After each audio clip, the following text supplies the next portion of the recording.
This is the New York City FC Pregame Live. Tonight, New York City returned to Citi Field to host the Philadelphia Union. And now, here are your hosts, Glenn Crooks and Matty Lawrence.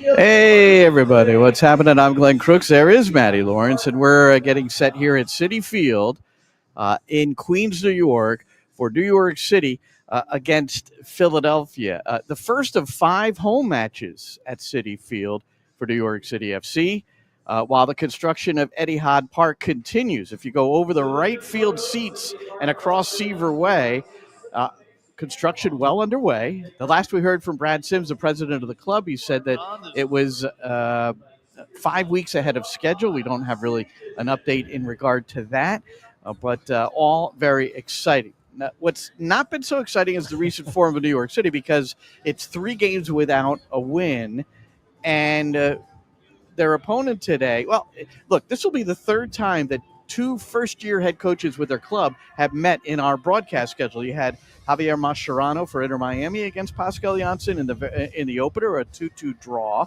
Then it was Ronnie Dyla, the former New York City coach, at Atlanta against New York City FC. And now it's Philadelphia. Bradley Carnell, who was sacked by St. Louis City after 2 seasons, gets a job at Philadelphia. And Pascal Janssen, still the first-year head coach for New York City. So there's 12 new coaches in the league this year, so there's bound to be these kind of matchups, Matty. Well, look, the other problem is not only are these managers new to each individual team, Pascal Janssen's obviously new to the league as well, but both of the 2 managers today have had their best 2 or 3 players ripped away from them as well before things have really got underway. And we know in MLS, kind of the beauty of it is things don't get heated up until 17 games into the season, because you know you can still get into the playoffs. Right. But Bradley Carnell knows he was without Jack Elliott, probably his best centre-half. Then Daniel Gazdag just gets sold as well to Columbus Crew, and likely as well, likewise. To the surprise of many, including some people that within the club. Yeah, and then Pascal Janssen has no Santi Rodriguez and no James Sands as well. So it's tough, and the battle for Pascal Janssen is very, very real. When we listen to his interview later, it doesn't sound as though he's massively hopeful of any replacements coming in this April transfer window. April 23rd is the final day of the window, and then it's 3 months before you can upgrade your roster after that. Yeah. It's tough going, or it will be tough going for both these managers, you feel, until the summer now, because Ernst Tanner didn't sound particularly hopeful of adding players with the Daniel Gazdag money either. So it's tough, and that's when, as a head coach, you're reliant on purely your coaching abilities, and you're having to coach players that probably aren't good enough to be playing in most first teams in MLS. Well, we're going to get to the lineups in a few minutes, but the Gazdag story, it's really a massive one coming into this one. So he's Philadelphia's all-time leading goal scorer with 59 goals. He's only 29 years old. And in fact, he turned 29 on March the 2nd. So you could safely say he's in his prime as long as he's physically capable. And they traded him in conference to Columbus. That's the thing to me that really stood out. And the final figure was $4 million. There's $500,000 in possible incentives that could be added to that. So it was a cash for trade sort of a transfer. So I pulled a couple of clips here, which will kind of put a light on this Gazdag trade. First, let's hear from Bradley Carnell. Now, he was at a press conference before it was made official, but it was well known that he was going to be without Gazdag. So here's Bradley Carnell. Yeah, listen, I mean, there's a game to be played, and, New York City is a very good opponent and a tough environment to go to and play it. So, that's been our full focus right now, and the group's been, very concentrated, and the quality's been excellent. So, yeah. Still on our roster, still eligible, still vying for minutes, and there's a lot of competition, and so we can be creative in different ways. But I would say like everyone's put their hand up, and I think with numbers in training, without numbers in training, I think everyone's done an excellent job of putting themselves in the shopping window in terms of selection within our team. Moving forward. Yeah, listen, at the end of the day, it's professional football. And, coaches, players, staff members, they are, rotating. One thing that will always be there is the club. So, the players have been ultra professional. And again, they know the nature of the industry, especially within America. And understand everything that goes with it. And those conversations obviously we've had have all been very professional and also very discreet, I would say. So he knew he was gone. In the middle there, the question was about Kevin Sullivan, the 15-year-old. We can tell you that he will not be in the 11. It doesn't appear that way from what we've heard coming in. And the starting lineups should be announced shortly. And we'll keep an eye on that and then also give you the New York City 11 as well. So that's Bradley Carnell, first of all. Now, how about let's hear from Daniel Gazdag, who is now in a Columbus Crew kit giving his first presser. Yeah, listen, I mean, there's a... No, that's Carnell. Oh, we have the starters? Yeah, we got the starters. All right, well, we'll get you in a minute. Is Kevin Sullivan in the 11? No, he's not. Is he on the bench? He's on the bench. Okay, thank you. All right, here's Gazdag. Yeah, everything actually happened really fast. I found about the crew's interest last week, like last Wednesday, Thursday. And a week later I'm here, so everything happened really fast. But obviously when my agent first told me that the crew is interested about me, I got very excited, and I told him that I think that would be a good move for me because, as Issa said, it's the team is playing a style that I think it would fit me as well. So I was happy and excited, and I'm even happier now that I'm here now. It was amazing 4 years at Philadelphia. I enjoyed it a lot. I like my teammates. I have friends there. But after I found out that, and it would have been nice to stay there for the rest of my career, but after I found out that it's not possible, and we got this offer from the Columbus Crew, actually I decided that I want to leave and I want to join this club and play for winning. So one thing he said also in a story written at Columbus, and I want to make sure I give proper credit, Brianna McKay with the Columbus Dispatch, Gazdag said that if it were Jim Curtin still in charge, he probably would have fought a little bit more to keep him. So that's not to say that Bradley Carnell didn't appreciate what he brought to the table, but maybe there was less pushback, friction, which maybe that's one of the reasons why Jim Curtin is gone and Bradley Carnell's in. Yeah, look, Jim Curtin had been here for so long and had had so much success at Philadelphia Union that he had that ability, that facility to give pushback, and he had that much belief in himself and what he brought to the football club. Bradley Carnell can't do anything. He's only just come in. It doesn't matter. Right. If Jose Mourinho's just come in, or Ancelotti's just come in, or anybody, or Peter Vermees has just come in, they've got a little bit more about them, a little bit more experience, a bit more belief in themselves. They can. Bradley Carnell has just been sacked by St. Louis. They did okay in that first season, not the next. It's very, very hard for a young up-and-coming manager to start putting his foot down. So it doesn't surprise me at all that there was no pushback from him. I'm sure he would have said, I'd rather have my better players than not. But 4 million talks, doesn't it? The problem is, and you said it, Glenn, nowhere else in the world really does this happen. I can't think of. You sell your best player to your direct rivals. I said it's like right now, even say Darwin Núñez being sold from Liverpool to Arsenal. I know it can't happen because there is no transfer window. But you're just now. giving I'm giving the comparison. analogy of it, the comparison. Right. Yep. It doesn't make any sense whatsoever. Why would you give your best player? Gazdag scored 17 goals in 2024, 14 goals in 23, 22 goals in 2022, 2 assists, 7 assists, 6 assists respectively in those 3 years. This is a really good player. He plays for the Hungarian national team. Why on earth, and I know money, $4 million, but that's not that much money to give your direct rival your best player. Pretty much your best, if not the best player. Yeah, he's a guy who's got 3 hat tricks along the way, 14 game-winning goals, 7 game-winning assists. He's just one of those players who will fit so well with Wilfred Nancy, don't you think? Because he's the kind of guy who can drift in and out of spots. He's comfortable along the last line, in the midfield. He'll pop out wide sometimes. He's given a lot of flexibility, or he puts himself into flexible areas. And now Wilfred Nancy generally will just kind of let him go, I think. Yeah, and on top of that, he's a really intelligent footballer. We know he's really good, but he's very intelligent. He seems to be the epitome of a professional. As you said, he's at his peak, only just 29. He wants to carry on playing for his national team as well. I'm almost certain. This is somebody who wants to continue to improve and improve and improve. This move for him isn't about money. This is about his career and getting better and winning trophies. And he certainly believes, you would imagine, that Columbus Crew are more likely to be winning trophies than Philadelphia Union.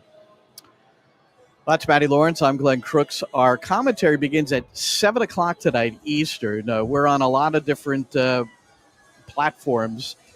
It starts with the New York City FC network, nycfc.com/radio. The NYCFC app, if you have it, you just need to click on and we're there. If you have the TuneIn app, many people like to listen to radio stations across the world. You use the TuneIn app. Sirius XMFC channel 157 will be carrying this game live beginning at 7 o'clock.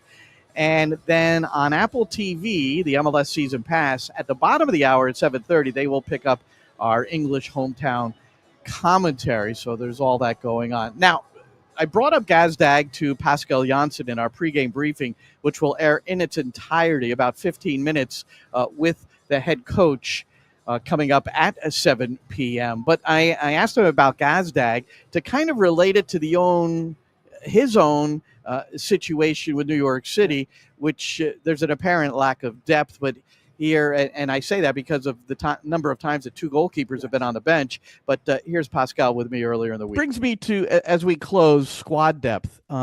Look, we've looked at your squad the last few games with two goalkeepers on the bench. We know that something, if it's going to be done, needs to be done by April the 23rd.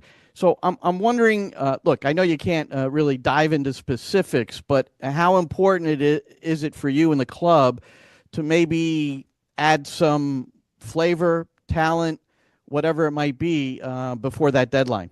We know that we have until the end of this month, the third week of this month, and then there's also a summer window coming up. And we just want to make sure that we get the right ones in order to strengthen the squad. And that is something that we're in talks about on a daily basis. And as long as we know where we're heading and what we're trying to achieve, I'm okay with that. And I'd rather have 2 or 3 good guys coming in that can add quality and have impact on our dressing room than getting 2 or 3 guys in that have less or no impact.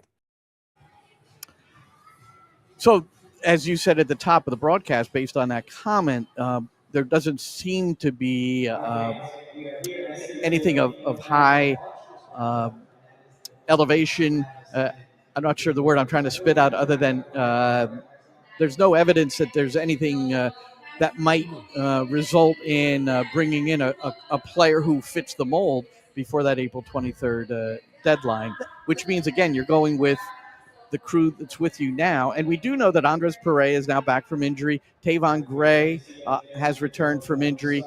Nico Cavallo is also available after injury. So there is more depth in the squad. But nonetheless, I think we've said all along, and I would doubt anybody on the inside doesn't think that a number 10, a number 6, and perhaps even someone on the front line is maybe needed to enhance things. Absolutely. From what Pascal said, it didn't feel to me that there was any urgency or let's say likelihood of any players coming in April, because pretty much the first thing he said was talking about the second window. Yeah. It wasn't, yes, we're looking at people before April the 23rd. It was, but let's not forget that in the summer there's a transfer window as well. Of course, I understand, and anybody understands, you don't want to just bring somebody in to bring another body in, Glenn. Yeah. Most teams want to bring any new player that's going to come in. You want them to be challenging for first team places, first 11 places, and straight away. The lack of depth is there for all to be seen, because 2 or 3 injuries leaves you with 2 goalkeepers and 3 17-year-olds on the bench. And what you said is true. Pereira's back, Gray's back. Cavallo's back, but Cavallo, let's not forget, just this kid who just left UCLA just a few months ago. He's still a kid. He's still trying to find his way in professional football. The bench right now still lacks any true quality, apart from the players that are coming back from injury that aren't ready to play. Because if they were truly ready, they'd be in the starting lineup. Pereira, obviously against his old team, would be great to see him. Tavon Gray, we know, a solid defender, Glenn. But yeah, it's just all very much of a muchness at the moment. There is no Santi Rodriguez there. There is no James Sands. There is nobody of even close to that ilk that are going to come in and transform this team. At the moment, that is.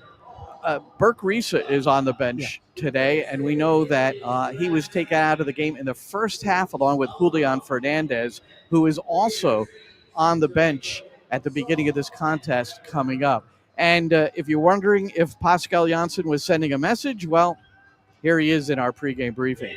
Well, and the thing that is noted is that if I'm the one that's pulled from that game at that moment, my reaction to it is really important. But I'm telling you right now, I'm sure all the teammates were like, oh my gosh, and it really it sends a message, although I know you're a team and you're building a family within the unit, but it does send a particular message, I would think. I would certainly hope so. The short-term message is what I described just now, Glenn. We needed to change things within that game. Shape was changed. The intensity of the game was changed. We had our moments, just a big moment before going into halftime. So those were the moments we were looking for and the type of game we wanted to play. So on the short term, it had its impact without having the right outcome, if you will. And these type of decisions also have a big impact and a big influence on the culture change I'm trying to establish with my staff within this project, but also maintaining high standards and high demands in how we go about our matches and how about we go with our approach in general. So you have to step up and be there. And what I said to my guys, the lights were on during this game in the first 35 minutes, but nobody was home.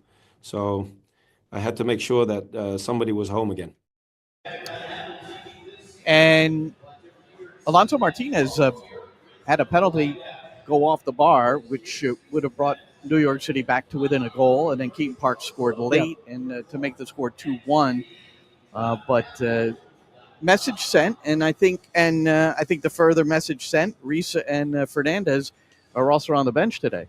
Yeah, perhaps. Absolutely. Look, I don't think that either of those players bathed themselves in any glory, did they, in the last game? But also in many games before them either. Specifically the last one, I remember that Risa got done in a 50-50 challenge to the centre forward, which as a centre half, that can never happen. That happened in the first few minutes of the game. Julian Fernandez was pretty anonymous throughout the game. I think maybe it's just unfair to highlight those two. I think the other 9 players as well could have been dragged off. That's right. I think it is just the point was proven that anybody can be dragged out of this team right now. There is no Santi Rodriguez. There is no James Sands. Anyone can come. Anyone can get hooked. And there was a positive response. I really do think that the other 9 players as well went, oh my goodness, we could get dragged off at half-time here. We've got 10 minutes to make sure we're not getting taken off at half-time. That's right. And the 2 players who came on performed pretty well too. So I think he did get the reaction he was looking for. But it's a problem if the first 35 minutes of the game, the team you are coaching and you send out there on the field, there's no lights on. He said it. Yeah, Pascal Janssen said it. It's not just down to the manager, of course, to motivate his players, but a large part of it is, and there was no lights on, and we saw it. It was a shame. And now you look at the first 5 minutes here, Glenn, first 5-10 minutes. What response does this team give now? And you have to hope that it's a positive one. And Philadelphia comes in 7 away goals for Philadelphia. Remember, they got off to this rip-roaring start where they beat Orlando 4-2, then Cincinnati 4-1, and then New England 2-0. 2 of those 3 games on the road. They've cooled off a bit since, but they're still the 3rd in the table in the East with a 4-2-1 record.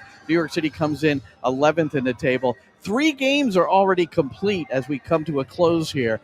One goal scored in these 3 games, so we're hoping for a little bit more activity here at Citi Field. Toronto and Minnesota, 0-0. So Minnesota, last week's opponent, they get the clean sheet, but they can't come up with one themselves. New England, New York City's opponent next week at Gillette Stadium in Foxborough.